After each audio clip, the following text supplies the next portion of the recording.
กับสบายดีและสวัสดีจ้าพี่เอฟซีทุกคนเนาะมื้อนี้มาพบกับช่องน้องเอิ้นสาวลาวคือเก่า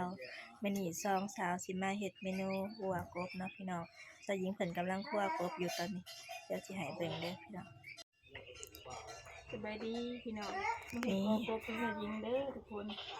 ไปยิงเห็ดอั่วกบมันพี่น้องเพิ่นไปเยี่ยมคืนนี้เพิ่นได้กบมาได้กบมา3 ตัวไปน้ำเพิ่นซ้ำเมื่อคืนนี้อยากเมนูอั่วกบทุกคนเพราะเป็นหยังจะว่าบ่ได้ไปเนาะบ่มีคนพาไป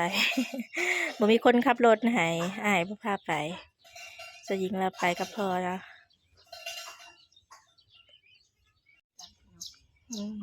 นี่สาวหญิงเพิ่นก็พักเนื้อกบละเอียดแล้วเพิ่นก็มาใส่หอมเนาะหอมก็มี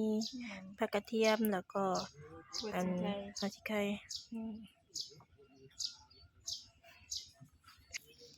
นี่ตอนนี้สาวหญิงเพิ่นก็พักรวบเข้ากันเนาะทั้งเนื้อกบทั้งอันหอมหัวชิไข่ผักกระเทียมเนาะเครื่องหอมเพิ่นก็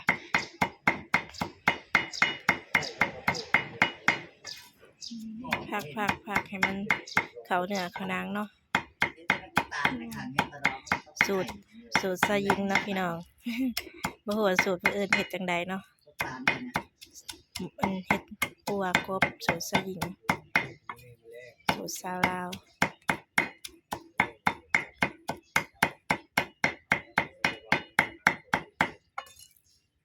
ก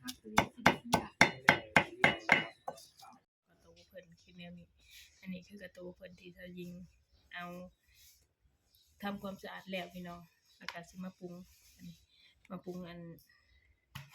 ตัวข้าวสับไป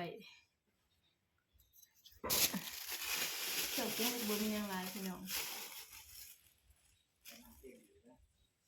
มีโรตี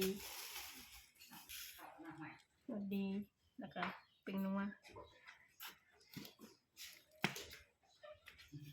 แล้วก็น้ำปลาหน่อยหนึ่งว่าซะบ่เค็มบ่เนาะทั้งขะดอทั้งน้ำปลา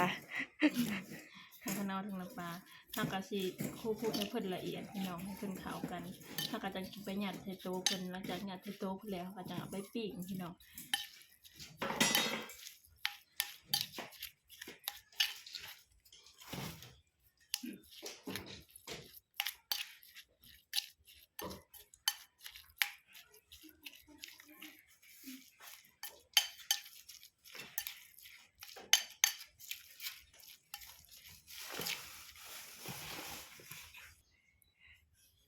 นี่สาวหญิงเพิ่นปรุงแล้วเพิ่นก็สิไปยัดใส่โตะเนาะยัดใส่โตะกบเอาเนื้อกบยัดใส่โตะกบ นี่ทุกคนหยัดที่นี่หยัดให้ทีละน้อยเพิ่นเต็มเลยเฮาก็หยาดเนาะ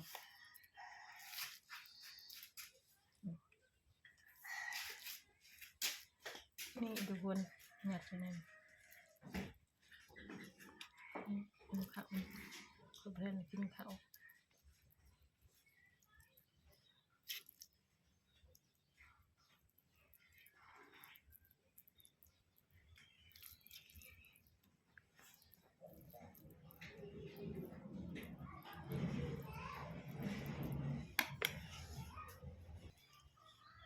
นี่ทุกคนหยัดแล้วให้เพิ่นเต็มท้องเพิ่นทุกคนก็คืออัน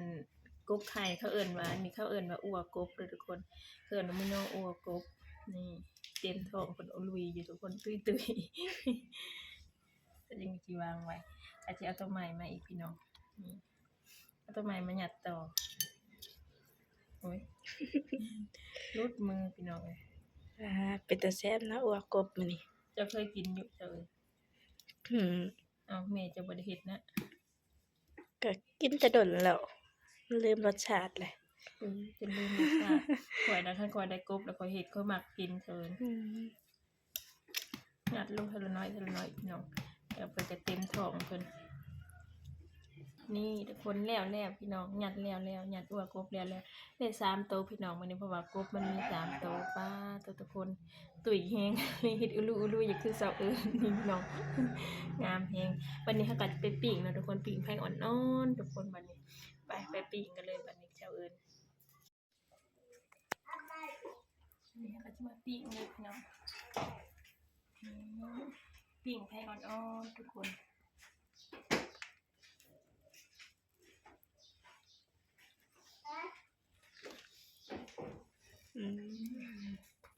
ปิ้งไข่อ่อนๆแล้วก็ให้เพิ่นเหลืองๆพี่น้อง ก็สิเหลืองอำเติมอยู่เนาะหอมๆแซ่บ สามตัวหนึ่งพี่น้องสิได้แต่ได้น้อยคันได้หลายเนี่ยเจ้ายิงเฮ็ดหลายทุกคนเพราะว่าเจ้ายิงมักกินอัวกบ ๆนี่มาเบิ่งอีกบัดนี้ก็กำลังเริ่มแหมๆพี่น้องไก่อยากเหลืองๆแล้ว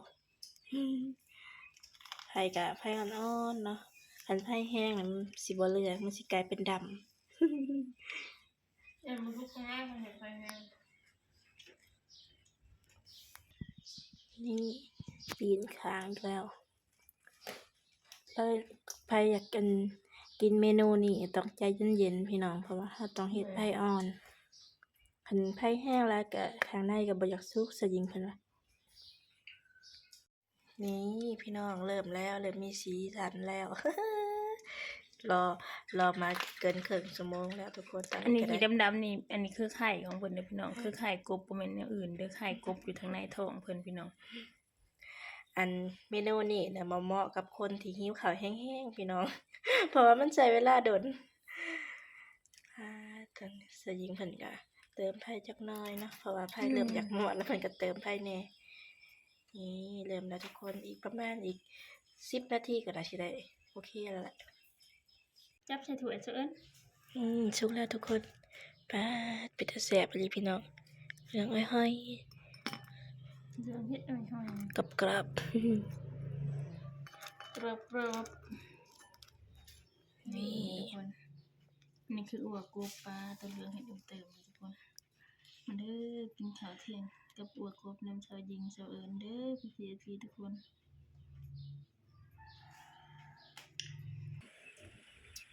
มาเริ่มพี่น้องค่ะทุกคน แล้วทุกคนเขาเมนูอัวกบ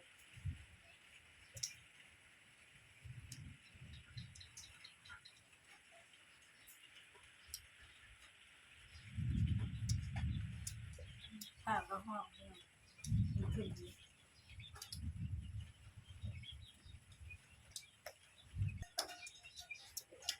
นี่ใหญ่กว่าหมูเต็มเลย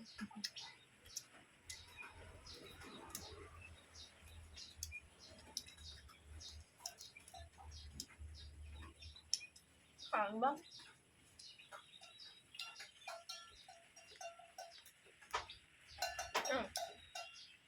แล้วร้านอยากกินน้ำหมูกระเขาก็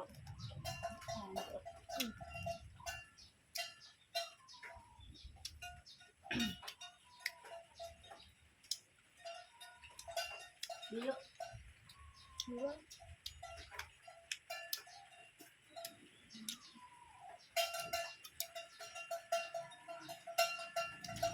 มีไข่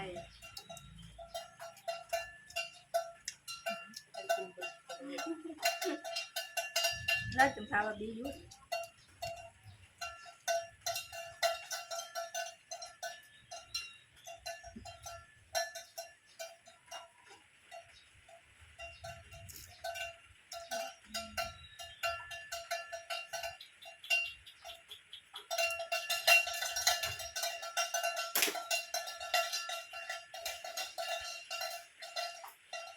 คน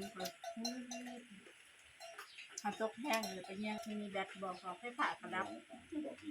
มีแบตโทรศัพท์ครับ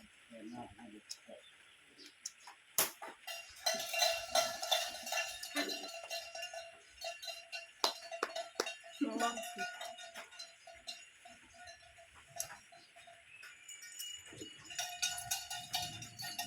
โอเคนะเขาจะผ่ากันด้วย